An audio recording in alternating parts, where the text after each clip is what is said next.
मेरे प्यारे बच्चों, मेरे प्यारे स्टूडेंट, स्वागत है आप सभी लोग का आज के हमारे सेशन में। आज के हम लोग इस क्लास में आप लोगों के बिलियन के आपके केमिस्ट्री चैप्टर 2 के हम लोग बहुत ही महत्वपूर्ण यहाँ से कंसेप्ट पढ़ने वाले हैं। और यहाँ से आप लोगों को जो नोट्स करवाएंगे रे बाबू लोग ना, यहाँ से जो आप लोग को हम नोट्स करवाएंगे यही आप लोगों को नोट्स करते रहना है। और यहीं से सारे क्वेश्चन आप लोग एग्जाम में आएंगे और यहीं से आप लोगों के बोर्ड एग्जाम में जो ऑब्जेक्टिव पॉइंट के जो क्वेश्चन होते हैं, जो 1 नंबर के क्वेश्चन आप लोगों को बोर्ड एग्जाम में आते हैं, वो सभी क्वेश्चन आप लोग के आज की इस वीडियो से क्लियर हो जाएंगे। और आज के इस सेशन में आप लोग को बहुत बहुत इंपॉर्टेंट आप लोग को यहाँ से बहुत कुछ सिखाने वाले हैं। यहाँ से मेरे प्यारे सर वीडियो को शेयर कर दीजिएगा, लाइक कर दीजिएगा और नए होंगे तो सब्सक्राइब जरूर करिएगा। और यहाँ से हम लोग मिलते हैं मेरे प्यारे साथियों बिलियन के आज पार्ट 2 में। और आप लोग का पार्ट 1 यहाँ से कंप्लीट हो गया है और यहाँ से हम लोग आगे बढ़ रहे हैं। तो बिलियन क्या होता है, इस सब चीज का जानकारी आप लोग को हम दे चुके हैं। यहाँ से कोई भी दिक्कत, कोई भी परेशानी आप लोगों को नहीं हो रहा होगा। अब यहाँ से हम लोग आगे बढ़ते हैं और बिलियन के जो भी आगे महत्वपूर्ण कंसेप्ट है उनको हम लोग डिस्कस करते हैं। तो यहाँ पर मेरे प्यारे साथियों देखिएगा कि बिलियन के बारे में हम लोगों को पढ़ना है, जिसका इंग्लिश होता है सॉल्यूशन। समझ गए ना, इसके बारे में हम लोगों को पढ़ना है। देखिएगा यहाँ मेरे प्यारे साथियों सबसे फर्स्ट बार में आप लोगों को यहाँ पर लिखा गया है। देखिएगा यहाँ पर लिखा गया है ना कि मोलरता को परिभाषित करिए, यानी मोलरता क्या होता है। और आप लोगों के बोर्ड एग्जाम में कई बार देखा गया है कि मोलरता को परिभाषित करिए, मोलरता किसे कहते हैं, मोलरता क्या है, इसका परिभाषा हमेशा आता है। यानी मेरे प्यारे साथियों यह आपके एग्जाम के दृष्टिकोण से एकदम VVI है। समझ गए ना कि मोलरता क्या होता है। आप लोग अक्सर देखे होंगे कि जब हम 1 नंबरिया कराते हैं तो मोलरता के सवाल अक्सर आते रहते हैं बाबू आप लोग के सेट में भी। देखिए क्या होता है कि 1 लीटर विलियन में घुले हुए विलय के मोलों की संख्या को उस बिलियन की, ठीक है ना, उस बिलियन की मोलरता कहते हैं। इसे कैपिटल M द्वारा सूचित हम लोग करते हैं। और बिलियन का जो आयतन होता है वह लीटर में हम लोग का इसमें होता है। देखिए हम लोग का मोलरता क्या होता है ना कि 1 लीटर विलियन में, याद रखिएगा मेरे प्यारे साथियों, मोलरता क्या होता है ना कि आपका 1 लीटर विलियन में जितना विलय घुला रहेगा उसे मोलरता बोलते हैं। याद रखिएगा मोलरता क्या होता है कि 1 लीटर विलियन में घुले हुए विलय के मोलों की संख्या को मोलरता कहते हैं। इसे M से सूचित करते हैं और यह ताप द्वारा प्रभावित होता है। इहो लिख लीजिएगा, समझ गए ना मेरे प्यारे साथियों, यह ताप द्वारा प्रभावित होता है मोलरता, क्योंकि इसमें हम लोग का 1 लीटर आयतन आता है। और आयतन जब भी आएगा तो मोलरता हम लोग का ताप से प्रभावित होगा ही होगा। तो यह ताप द्वारा क्या होता है बाबू, तो यह ताप द्वारा आप लोग का प्रभावित होता है।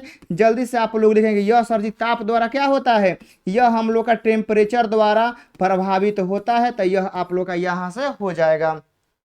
यहां से आगे चलते हैं। तो अब देखिएगा मोलरता का यहाँ पर मेरे प्यारे बच्चों आप लोग का सूत्र आ गया है कि मोलरता का सूत्र क्या होता है कि विलय के मोलों की संख्या, बोले ना, और नीचे होगा बिलियन का आयतन लीटर में, यानी 1 लीटर बिलियन में। समझ गए ना मेरे प्यारे साथियों, एकर मान हम लोग 1 कर देते हैं। देखिएगा यहां से हम लोग बिलियन का जो आयतन है लीटर में, एकर मान 1 कर देते हैं। तो बिलियन का आयतन 1 होने से हम लोग का, यानी बिलियन का जो आयतन होगा वह 1 हो गया। तो यानी जब 1 लीटर बिलियन होगा तो उसमें जितना हम लोग का विलय घुला रहेगा, जितना, ये नहीं कि थोड़ा सा कम, 1 लीटर बिलियन में आप जितना विलय का मात्रा उपस्थित रहेगा उसे हम लोग मोलरता कहते हैं। आप लोग इसे लिख लेंगे, यह आप लोग का सूत्र होता है मोलरता के। मेरे प्यारे साथियों आप लोग यहाँ से 2 चीज याद रखिएगा। सबसे पहला चीज, ठीक है ना, आप लोग यहाँ से नोट डाउन कर लीजिएगा। अक्सर एग्जाम में मोलरता से सवाल यह देखने को मिलता है। सबसे पहला इसका पूछता है इकाई। समझ गए ना, मोलरता की इकाई आप लोगों से पूछता है। तो आप लोगों को बताना है क्या कि मोल। देखिए मेरे प्यारे साथियों ऊपर जो विलय के मोलों की संख्या होगा तो मोल में होगा। हाँ, बिलियन का आयतन का में है, लीटर में। तो मेरे प्यारे साथियों मोलरता की जो इकाई होती है वो मोल प्रति लीटर हो जाएगी, या आप लोग का यहाँ से हो जाएगा मोल, ठीक है ना, मोल, और यहाँ से लीटर इनवर्स हम लोग का हो जाएगा। तो यहाँ से आप लोग याद रखेंगे कि मोलरता की इकाई मोल प्रति लीटर या मोल लीटर इनवर्स हम लोगों की होती है। इसके बाद हम लोग आते हैं मेरे प्यारे साथ दूसरा का लिखिएगा कि यह टेम्परेचर द्वारा, मतलब यह ताप द्वारा, मेरे प्यारे साथियों ताप द्वारा प्रभावित होता है। ये भी आप लोग लिख लेंगे। ताप द्वारा प्रभावित होता है। ये आप लोगों को यहाँ से लिख लेना है। यहाँ से कोई भी दिक्कत, कोई भी परेशानी नहीं होनी चाहिए कि जो हम लोग का मोलरता होता है इसकी इकाई मोल प्रति लीटर या मोल लीटर इन्वर्स होती है और यह ताप द्वारा प्रभावित हम लोग का होता है। बच्चे लोग यह कसम याद आप लोगों को रखना है। यहाँ से आगे आते हैं, देखिएगा अगला हम लोग का है बाबू मोललता को परिभाषित करिए। मोललता क्या होता है?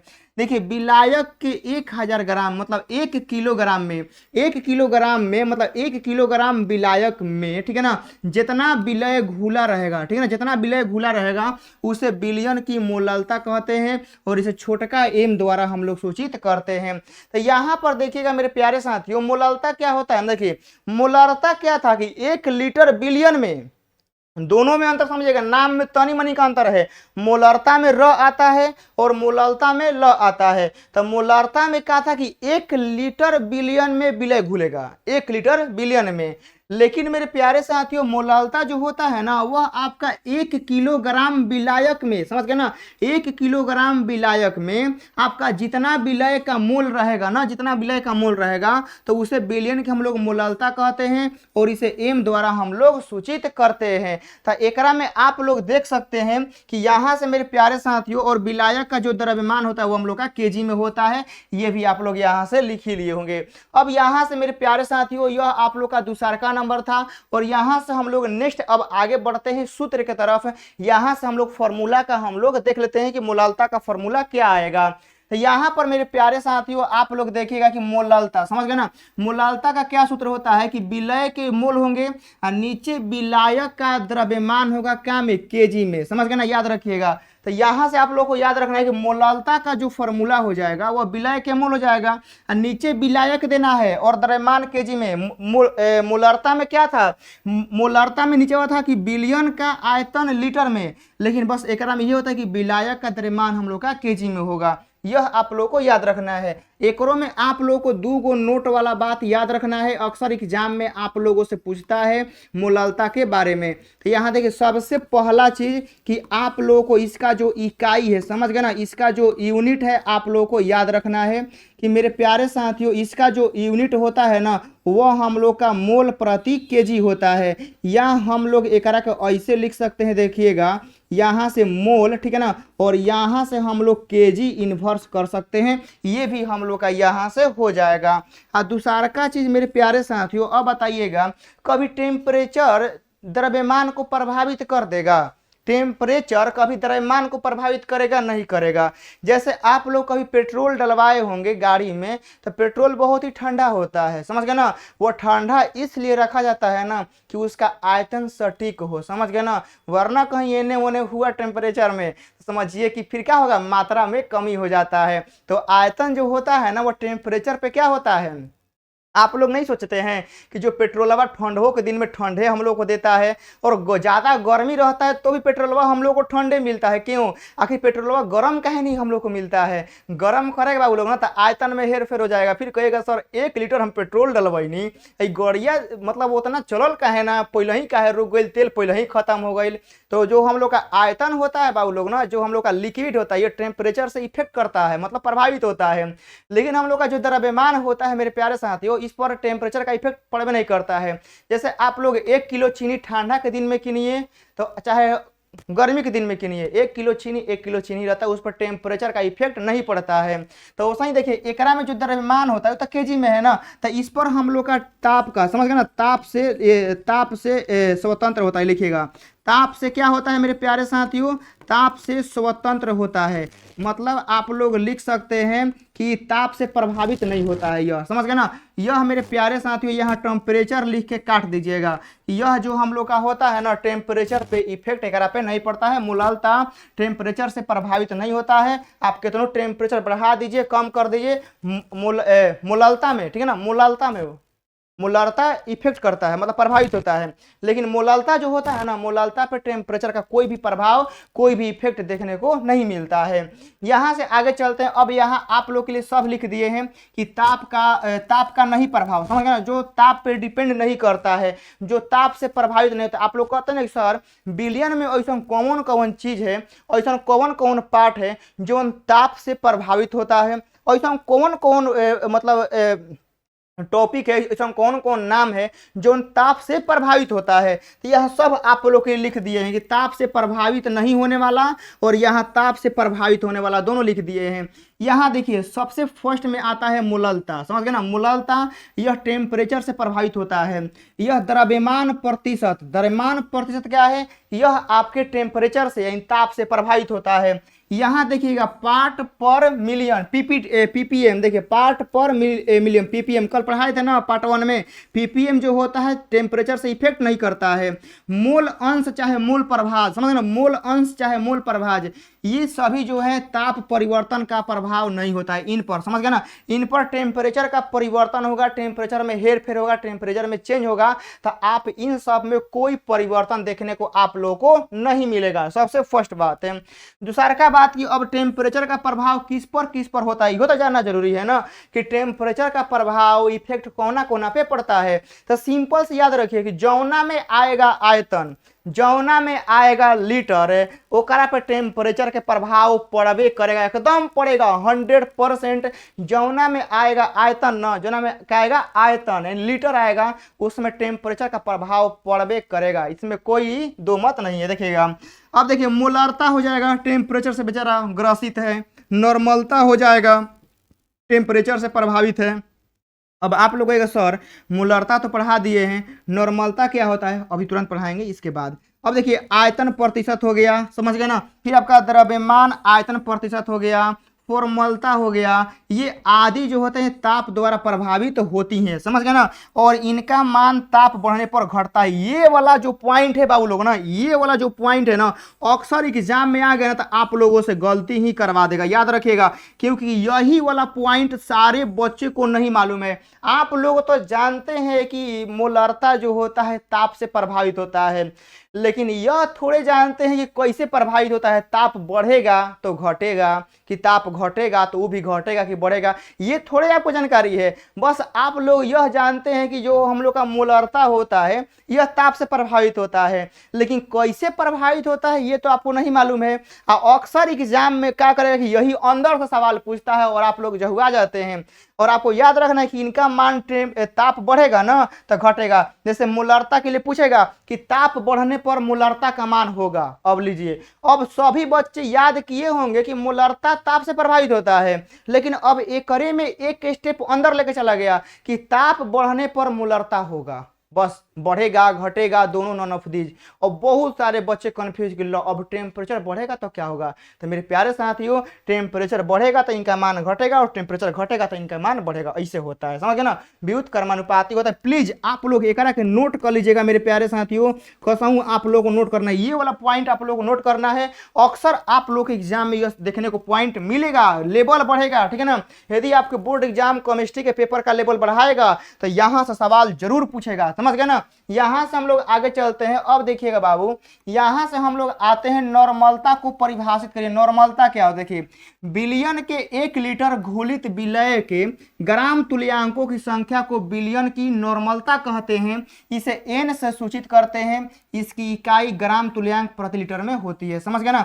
मेरे प्यारे साथियों, आप लोगों को यहां से यह याद रखना है कि नॉर्मलता जो होता है ना, नॉर्मलता तो यह आपका 1 लीटर बिलियन में, ठीक है ना, विलय के ग्राम तुल्यांकों की जो संख्या होता है ना, उसे ही बिलियन की नॉर्मलता कहते हैं। ये भी आप लोग का बहुत सिंपल और बहुत आसान है, प्लीज लिख लीजिएगा, एग्जाम में आता है कि बिलियन के 1 लीटर में आपके विलय के जितना ग्राम तुल्यांक का संख्या होगा उसे बिलियन के क्या कहेंगे, नॉर्मलता कहेंगे। और इसकी इकाई होती है ग्राम तुल्यांक प्रति लीटर, समझ गए ना। क्या होती है, इसकी इकाई होती है ग्राम, ठीक है ना, ग्राम तुल्यांक प्रति लीटर होती है। अब यहाँ देखिए ये वाला जो नोट पॉइंट है ना, आप लोग को ध्यान देना है।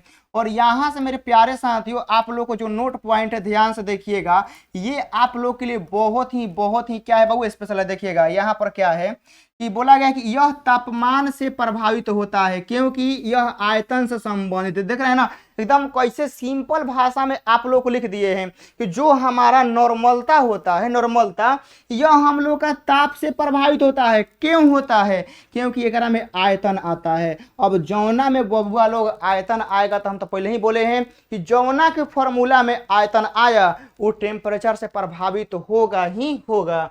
अब यहाँ देखिए, जब बिलियन को x गुना गुना तनु करते हैं तो इसकी नॉर्मलता x गुना घटती है। समझ गए ना, ये भी आप लोगों को याद रखना है। तो यहाँ से मेरे प्यारे साथियों आप लोग का हो गया, कोई भी दिक्कत कोई भी परेशानी यहाँ से आप लोगों को नहीं होनी चाहिए। अब यहाँ देखिएगा मेरे प्यारे बच्चों, नॉर्मलता का सूत्र आप लोग के लिए हम लिख दिए हैं, ध्यान से आप लोग देखिएगा। समझ गए ना, यहाँ आप लोग को देखना है मेरे प्यारे बच्चों नॉर्मलता का, ठीक है, नॉर्मलता का बिलियन के ग्राम तुल्यांकों की संख्या हो गया, नीचे हो गया बिलियन का आयतन लीटर में। तो यह आपका फॉर्मूला हो गया, फॉर्मूला आप लोगों को याद रहेगा। यहाँ से हम लोग आगे चलते हैं। अब देखिए फॉर्मलता क्या होता है मेरे प्यारे बच्चों, आप लोग देखिएगा फॉर्मलता को परिभाषित करिए, डिफाइन फॉर्मालिटी। देखिए किसी बिलियन के प्रति लीटर में उपस्थित विलय के ग्राम भारों की संख्या को उससे, ठीक है ना, बिलियन की फॉर्मलता कहते हैं। और फॉर्मलता ताप परिवर्तन के साथ परिवर्तित होता है, क्योंकि हम आप लोगों को पहले ही बोल दिए हैं कि जौना में आएगा आयतन वो भैया टेम्परेचर से प्रभावित होगा। तो यहाँ देखिए क्या बोला है, किसी बिलियन के प्रति लीटर। तो अब लीटर क्या में होता है, लीटर हम लोग का केजी में होता है, नहीं, लीटर जो होता है वह आयतने में होता है। तो मेरे प्यारे साथियों, तो एकरा में आ गया लीटर, यानी फॉर्मलता टेम्परेचर से क्या होगा, टेम्परेचर से प्रभावित होगा, बिल्कुल टेम्परेचर का प्रभाव एकरा पे पड़ेगा। तो किसी बिलियन के प्रति लीटर में उपस्थित विलय के ग्राम भारों की संख्या को उस विलयन की फॉर्मलता कहते हैं। और फॉर्मलता ताप परिवर्तन के साथ क्या होता है, बदलता है। ये सारे पॉइंट आप लोग जब तक नहीं लिखेंगे ना तब तक आप लोग के अंदर से समझ में नहीं आएगा। ये आप लोग लिख लिए होंगे। और फॉर्मलता को आप लोग लिख लीजिएगा, इसको हम लोग एफ से करते हैं। कहाँ से, फॉर्मलता को हम लोग एफ से सूचित करते हैं। अब यहाँ देखिएगा कि फॉर्मलता का आप लोग के लिए सूत्र आ गया है कि विलय के ग्राम भारों की संख्या, समझ गए ना, विलय के ग्राम भारों की संख्या बाटा में बिलियन का आयतन लीटर में। तो यह आप लोग का यहाँ से हो गया, यह टेम्परेचर पे आप लोग का प्रभावित होता ही होता है। यहाँ से अब आते हैं बिलियता। बिलियता क्या होता है मेरे प्यारे साथियों, अब समझना है। देखिएगा यहाँ लिखा है ना बिलियता, यह आपके एग्जाम के लिए एकदम वीवीआई है, वीवीआई याद रखिएगा। बिलियता आपके एग्जाम में आना ही आना है। मतलब ऐसा, मतलब इसका परिभाषा है, इसका ऐसा मतलब अपने चैप्टर में इसका अलग ही महत्वपूर्ण, मतलब अलग ही इसका मतलब जो बोलते हैं ना इसका अलग ही बात है बिलियता का। ये आपके बोर्ड एग्जाम के लिए बहुत ही महत्वपूर्ण है। देखिएगा क्या लिखा है कि एक निश्चित ताप पर ठोस पदार्थों के मोलों की वह अधिकतम संख्या जो 1 लीटर बिलियन में घुल गई हो तो उस पदार्थ की बिलियन की बिलियता कहते हैं। समझ गए ना, यानी मेरे प्यारे साथियों एगो निश्चित टेम्परेचर पर, समझ गए ना, एगो टेम्परेचर हम लोग फिक्स कर देते हैं। जैसे वातावरण का टेम्परेचर फिक्स नहीं रहता है, आप लोग देखे होंगे सुबह का टेम्परेचर कम होता है, दोपहरिया के ज़्यादा, शाम को थोड़ा सा कम, रात के 2 बजे 3 बजे टेम्परेचर और ही कम हो जाता है। तो वातावरण का टेम्परेचर जो होता है वो फिक्स नहीं रहता है, मतलब उतार चढ़ाव होते रहता है। तो हम लोग कहीं एगो रूम में एगो टेम्परेचर फिक्स कर देंगे और उसी में सारा काम होता है। तो एगो देखिएगा निश्चित ताप पर, ठीक है ना, ठोस निश्चित ताप पर क्या करेंगे कि हम लोग 1 लीटर बिलियन में, याद रखिएगा निश्चित ताप में हम लोग 1 लीटर बिलियन लेंगे और ओकरा में कुछ मतलब क्या करेंगे, ठोस पदार्थ का जितना मात्रा हम लोग घोल सकते हैं उसे ही हम लोग बिलियता कहते हैं। जैसे आपका 1 लीटर पानी हो गया, क्या हो गया, पानी हो गया।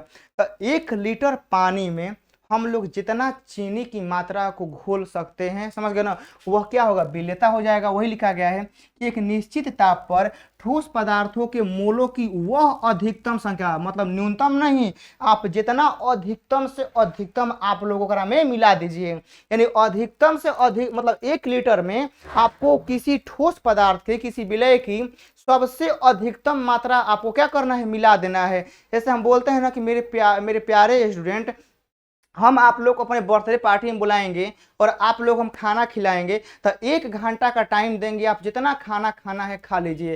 तो आप सभी लोग अपना हाईएस्ट जितना आप लोग खाते हैं, ठीक है ना, एकदम खाइएगा आप लोग, समझ गए ना। तो वही आपका यहाँ पर होता है कि 1 लीटर बिलियन में आप वह अधिकतम संख्या घोल दीजिए तो उस पदार्थ की, उस मटेरियल की क्या कहलाएगा, बिलियता कहलाएगा। तो उस पानी की, 1 लीटर पानी में आप जितना चीनी घोल सकते हैं, समझ गए ना, जितना चीनी आप लोग घोल सकते हैं तो उस पानी की क्या कहलाएगा, बिलियता कहलाएगा। समझ गए ना, एक तरह से स्ट्रेंथ भी आप लोग कह सकते हैं, शक्ति भी आप लोग कह सकते हैं, बट बिलियता के नाम से फेमस है। अतः बिलियता जो होता है वो मोल प्रति लीटर इसका इकाई होता है, आप लोग यहाँ से याद रखेंगे। यह हो गया मेरे प्यारे साथियों। अब देखिएगा यहाँ से जो अब एक नंबर यह आपके एग्जाम में आता है ना, तो 99% स्टूडेंट जो होते हैं ना यहाँ से 1 नंबर या गलती करते हैं। 99% स्टूडेंट को यहाँ से एक नंबर यह पता नहीं रहता है कि हाँ इसका आंसर क्या होगा। लेकिन अब यहाँ से आप लोग यदि एक नंबर यह भेटा जाएगा ना, मिल जाएगा कहीं पर, तो आप उसको उड़ा देंगे एकदम सेकेंडों में। देखिए, किसी पदार्थ की जो विलेयता होती है वह निम्नलिखित में से किस बातों पर डिपेंड करती है। समझ रहे हैं, किसी पदार्थ की जो विलेयता होती है, आप लोग कहते हैं ना कि सर मान लेते हैं कि 1 लीटर पानी में हम जितना चीनी घोल दें चाहे कुछ और ही घोल दें, समझ गए ना। आखिर विलेयता जो होता है किसी ना किसी टेम्परेचर पर डिपेंड करता है ना।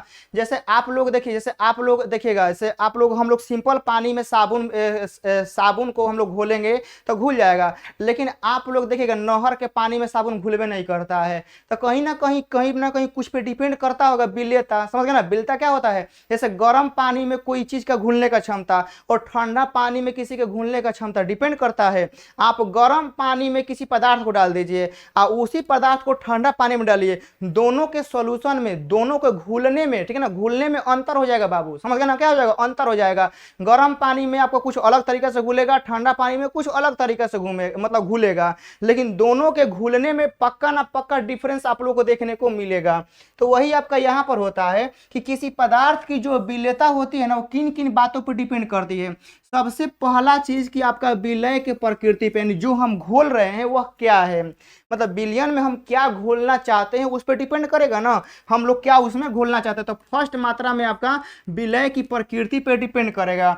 दूसरा का बात कि विलायक की प्रकृति पे, मतलब कि हम कौना में मिला रहे हैं। देखिए, एक हो रहा है कि जो मिल रहा है, एक वह कि किस में मिला रहे हैं, दोनों पर डिपेंड करेगा। तो आपका विलय की प्रकृति पे डिपेंड करेगा, दूसरा का किस में मिला रहे हैं, विलायक की प्रकृति पर डिपेंड करेगा, और तीसरा का आपका टेम्परेचर पे कि वह गर्म है कि ठंडा है, आप लोग का एकरो पे डिपेंड करेगा। और चौथा आपका होता है प्रेशर, वाष्प दाब, सॉरी प्रेशर पे डिपेंड करता है, दाब पे, तो प्रेशर पे भी आप लोग का डिपेंड करता है। तो मेरे प्यारे साथियों, विलय की प्रकृति और विलायक की प्रकृति ये तो डिपेंड करेगा कि पदार्थ कैसा है, समझ गए ना। याद रखिएगा मेरे प्यारे बच्चों, विलय की प्रकृति और विलायक की जो प्रकृति है, इसमें आप लोग कहेंगे सर विलय की प्रकृति पे कैसे डिपेंड करेगा, कब बढ़ेगा कब घटेगा हमको नहीं मालूम चलेगा।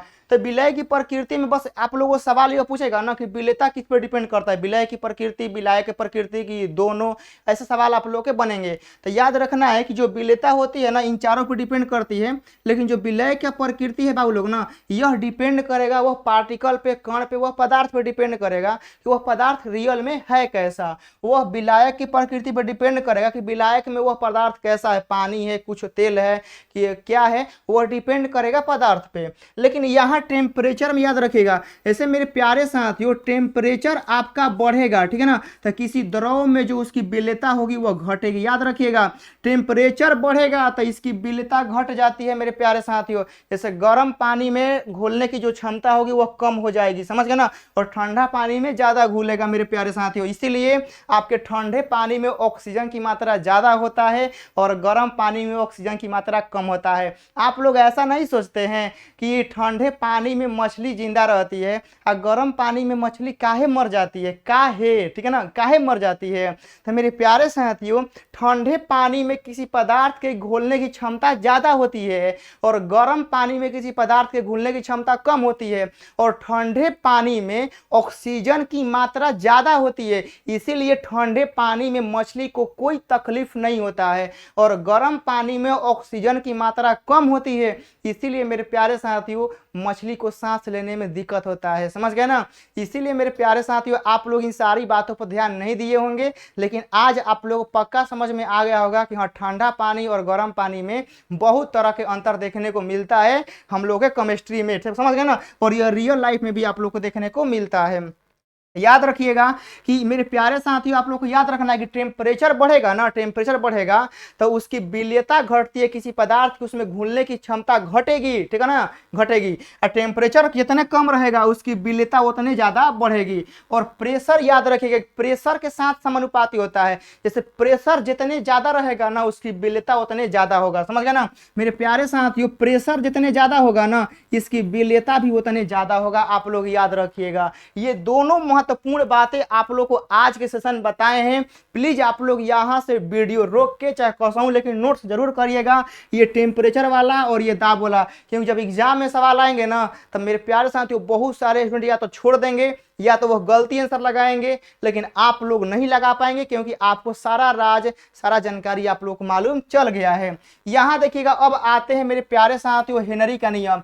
हेनरी का नियम देखिएगा बहुत ही महत्वपूर्ण है मेरे प्यारे साथियों, मतलब कि बोलिए देखिए आप लोग के एग्जाम के लिए बाबू यह वायरल है। क्या है? वायरल है कि हेनरी का नियम क्या है। हेनरी देखिएगा बहुत ही खतरनाक बाबू वैज्ञानिक थे, मतलब क्या बताएं, मतलब उनके दिमाग का बाबू कोई मतलब बात नहीं है, कोई उनका था नहीं है।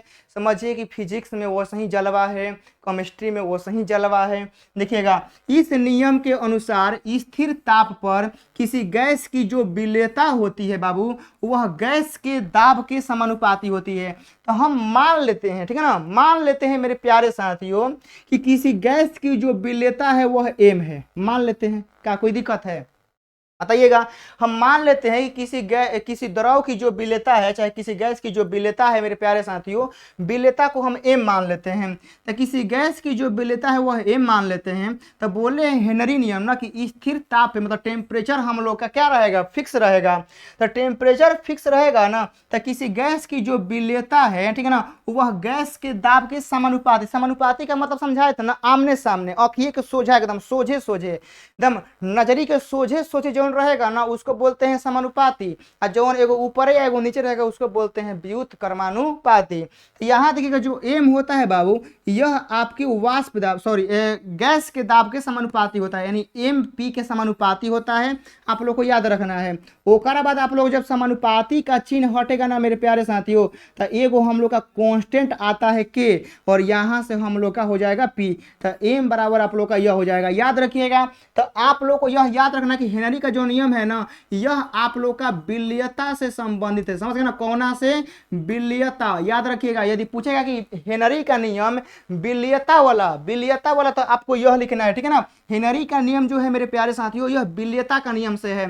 तो जो हम लोग का विलेयता होता है उस गैस के दाब के क्या होता है? समानुपाती होता है। इसीलिए प्रेशर जितने ज्यादा होगा उसकी विलेयता उतने ज्यादा होता है। याद रखिएगा कि प्रेशर और जो विलेयता होता है वो समानुपाती होता है। यानी मेरे प्यारे साथियों आपका प्रेशर बढ़ेगा ना तो किसी गैस में जो घुलने की विलेयता होगी वह ज्यादा होगी, याद रखिएगा। लेकिन टेम्परेचर के साथ उल्टा होता है, टेम्परेचर बढ़ेगा तो एम कम हो जाएगा। और इसीलिए बताया है कि गर्म पानी में ऑक्सीजन कम रहता है और ठंडा पानी में ऑक्सीजन ज्यादा रहता है। याद रखिएगा। यहाँ हो गया ना मेरे प्यारे साथियों, यह हो गया। आगे हम लोग चलते हैं। अब देखिएगा कि यहाँ से जो हम लोग का अब आता है अगला कि हेनरी नियम क्या है। तो आप लोग देखिएगा कि किसी गैस का वाष्प अवस्था में, यह आपका वाष्प दाब वाला है, याद रखिएगा कि किसी गैस का वाष्प अवस्था में आंशिक दाब जो होता है उस विलयन के गैस के मूल प्रभाज के सीधा समानुपाती होता है मेरे प्यारे साथियों। यानी जो हम लोग का पी है, ठीक है ना, देखिएगा यहाँ से किसी गैस का वाष्प अवस्था में जो उसका आंशिक दाब होगा, आंशिक दाब को हम पी मान लेते हैं, तो उस विलयन में गैस का जो मूल प्रभाज होता है, मूल प्रभाज को हम लोग कैसे लिखते हैं? एक से लेना। तो पी हम लोग का जो होता है मेरे प्यारे साथी वह एक्स के समानुपाती होता है। किसके? एक्स के समानुपाती होता है।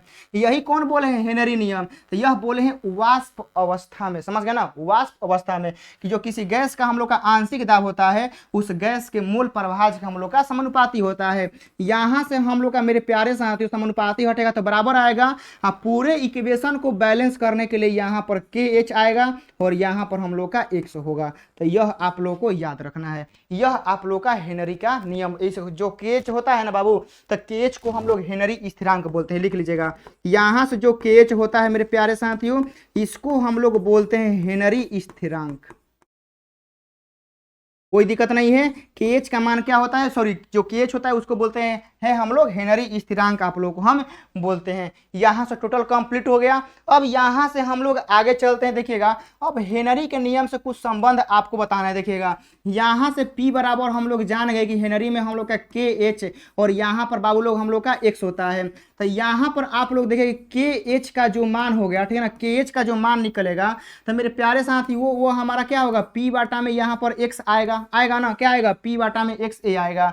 तो यहाँ पर वही लिखा गया है कि जिन गैसों के हेनरी नियतांक, ठीक है ना, जिन गैसों के हेनरी नियतांक अधिक होंगे उनके मेरे प्यारे साथियों विलेयता कम होती है, और जिनकी हेनरी नियतांक की कम होती है, मतलब जो KH का मान कम होता है तो उनकी विलेयता हम लोग की अधिक होती है। यानी याद रखिएगा कि हेनरी स्थिरांक का मान जितने कम होगा, जितने क्या होगा बाबू, कम होगा, उस पदार्थ की विलेयता उतने ज्यादा होगा। याद रखिएगा, आप लोग को याद रखना है KH वाला, KH का मान जितने कम होगा, समझ गए ना, इस KH का मान जितने कम होगा विलेयता उतने ज्यादा होगा, KH का मान जितने ज्यादा होगा विलेयता उतने कम होगा। याद रखना, देखिए यहाँ पर साफ साफ लिख दिए हैं कि जिन गैसों की हेनरी नियतांक, ठीक है ना, अधिक है, मतलब KH का मान ज्यादा है तो उनकी विलेयता सबसे कम होती है, और जिनकी हेनरी स्थिरांक की मान सबसे कम होता है उनकी विलेयता सबसे अधिक होती है। एग्जाम में पूछता है कि वह पदार्थ जिनका हेनरी स्थिरांक कम है उनकी विलेयता होगी अधिक, कम, अपवर्तित, ऐसे सवाल रहते हैं। तो याद रखना है कि KH का मान जितना कम होगा विलेयता उतने ज्यादा होगा, और KH का मान जितने कम उतने ज्यादा, और जितने ज्यादा होगा उतने कम होगा, उल्टा एकदम चलता है, आप लोगों को याद रखना है। यहां से अब आते हैं मेरे प्यारे साथियों, देखिएगा यहां से नोट में करना है कि हेनरी जो KH का मान होता है वो कैसे डिपेंड करता है। देखिए हेनरी नियतांक जो KH होता है, KH का मान गैस के प्रकृति पर डिपेंड करता है, गैस के प्रकृति, ताप पर डिपेंड करता है।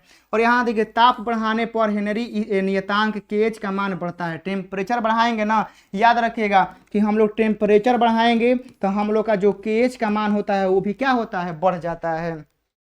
यह हो गया। अब देखिए यहाँ बताएगा कि हेनरी स्थिरांक जो KH का मान होता है बाबू, ठीक है ना, स्थिर ताप पर अलग अलग गैसों के लिए अलग अलग होता है। तो वो भी जानते हैं कि अलग अलग मटेरियल के लिए सभी चीज़ का मान अलग अलग होता ही होता है। तो वही आप लोग को यहाँ पर मेरे प्यारे साथियों हम लोग को बताया गया है, समझ गए ना। तो यहाँ पर आप लोग देखिएगा मेरे प्यारे साथियों, आप लोगों को बताते हैं रिलेशन, ये हेनरी मतलब हेनरी स्थिरांक और टेम्परेचर। देखिए मेरे प्यारे साथियों, टेम्परेचर बढ़ाएंगे तो आप लोग बताइएगा, टेम्परेचर बढ़ाएंगे तो किसी द्रव की विलेयता क्या होगी, बताइए आप लोग। तो टेम्परेचर बढ़ाएंगे तो किसी द्रव की विलेयता क्या होती है, घटती है, समझ गए ना, घटती है। तो यहाँ भी देखिए कि टेम्परेचर बढ़ा रहे हैं तो KH का मान भी ज़्यादा हो रहा है। हेनरी स्थिरांक में बोला गया है कि KH का मान जितने ज़्यादा होगा उसकी विलेयता क्या होगी, उतने कम होगी। टेम्परेचर बढ़ाएंगे, देखिए डायरेक्ट, मतलब इसको पहले बताए थे वो, अब यहाँ देखिए हेनरी स्थिरांक से एकदम डायरेक्ट कनेक्ट हो रहा है। कैसे कि टेम्परेचर बढ़ाएंगे तो बताया था ना कि गर्म पानी में ऑक्सीजन कम रहता है, टेम्परेचर बढ़ाएंगे तो विलेयता कम होता है ना। हेनरी स्थिरांक देखिए टेम्परेचर बढ़ने के साथ साथ हेनरी स्थिरांक का मान भी बढ़ रहा है। तो हेनरी स्थिरांक में क्या बोला गया कि हेनरी स्थिरांक का मान जितने ज्यादा होगा विलेयता उतने कम होगा। यहाँ पे देखिए हम लोग का ताप बढ़ाने पर KH का मान ज्यादा हो रहा है, तो मतलब यहाँ से भी आ गया कि KH का मान ज्यादा है, एक मतलब कि विलेयता का मान क्या होगा, कम होगा। देख रहे हैं ना कैसे जुड़ गया, आपस में हम लोग कैसे अलग अलग पढ़े और फिर आके यहाँ पर सब एक दूसरे से कनेक्ट हो गया, जुड़ गया। तो यह आप लोग को याद रखना है, रटना नहीं है, दिमाग से सोचिएगा ना तो सब कुछ एक दूसरे से जुड़ा हुआ है और आप लोग जरूर सीख गए होंगे यहाँ से। यह हो गया मेरे प्यारे साथियों। अब देखिएगा हेनरी के नियम की कुछ सीमाएं होती हैं बाबू, समझ गए ना, किसी भी चीज का लिमिटेशन होता है कि हाँ वह वहां तक ही काम करेगा। तो हेनरी के नियम कुछ सीमा है, देखिए क्या कि हेनरी का जो नियम होता है केवल आदर्श गैसों के लिए ही मान्य है, समझ गए ना। हेनरी का जो नियम है वह आदर्श गैस के लिए ही मान्य है। दूसरा का हेनरी का नियम इन गैसों पर लागू होता है जब विलयन में कोई रासायनिक अभिक्रिया नहीं करती है, मतलब जो विलयन आदर्श है, समझ गए ना, जो विलयन आदर्श है उसी के लिए लागू होता है। तीसरा का इस विलयन का दाब बहुत अधिक नहीं होना चाहिए, समझ गए। जिस विलयन में हम लोग चर्चा करेंगे उसकी विलेयता हम लोग देखेंगे तो ओकर मेरे प्यारे साथियों आपका दाब जो होगा ना बहुत अधिक, मतलब हाई मात्रा में नहीं होना चाहिए, नॉर्मल में एगो होना चाहिए। चौथा, इसमें बिलियन का ताप बहुत कम नहीं होना चाहिए। अब देखिए बिलियन का ताप बहुत कम मतलब साफा मतलब माइनस में पूरा मतलब 1000 माइनस 2000 माइनस ऐसे मत हिला दीजिए, समझ गए ना, मतलब बहुत कम में नहीं होना चाहिए। पांचवा, गैसों की विलेयता बहुत अधिक नहीं होनी चाहिए, ये भी है। और इस नियम इन गैसों का नियम मान्य नहीं है जो केवल द्रव जल विलय होकर आयनों को विघटित करते हैं। तो ये सारी हेनरी के नियम की सीमाएं हैं, बट आप लोगों को यही ऊपर वाला 3-4 को याद रखना है, बस आपके एग्जाम में वो यहीं से आ जाएंगे। यहाँ देखिएगा इंग्लिश मीडियम में है। और यहाँ से मेरे प्यारे साथियों आज के सेशन के लिए हम लोग इतना ही छोड़ते हैं। हेनरी नियम तक आप लोग हम यहाँ तक पढ़ाए हैं। आप लोग जरूर बताइएगा कि यहाँ तक मोललता, नॉर्मलता, फॉर्मलता समझ गए, और यहाँ से आप लोग का हेनरी नियम सब कुछ आप लोग समझा दिए हैं। यहाँ तक में यदि आपके बोर्ड एग्जाम में 1 नंबरिया आ जाए, चाहे आप लोग को 2 नंबरिया आ जाए, मुझे पूर्ण भरोसा है, विश्वास है कि आप लोग गलती नहीं करेंगे, हाँ न ही आप लोग छोड़ेंगे। आराम से आप लोग बिना दिक्कत के आप लोग सही आंसर को टिक करेंगे, क्योंकि यहाँ से एक एक चीज़ को आप लोग समझाए हैं कि हाँ टेम्परेचर पर कौन प्रभावित होगा, किसका मान कब बढ़ेगा, किसका मान कब घटेगा, और एग्जाम में आएगा तो आप लोग जरूर सही करिएगा। और यहाँ से नोट्स जरूर बनाइएगा, क्योंकि आप लोग को स्पेशल एकदम खतरनाक कंटेंट आप लोग को दे रहे हैं जो आपके एग्जाम के लिए बहुत ही कारगर साबित होगा। तो प्लीज़ यहाँ से क्लास अच्छा लगा होगा तो कमेंट जरूर करिएगा, क्योंकि आपके कमेंट का इंतजार रहता है। और नए होंगे तो सब्सक्राइब करिएगा और लाइक करना ना भूलिएगा। मिलते हैं इसके पार्ट 3 में, तब तक के लिए यहाँ से आप लोग नोट्स बनाइए। जय हिंद।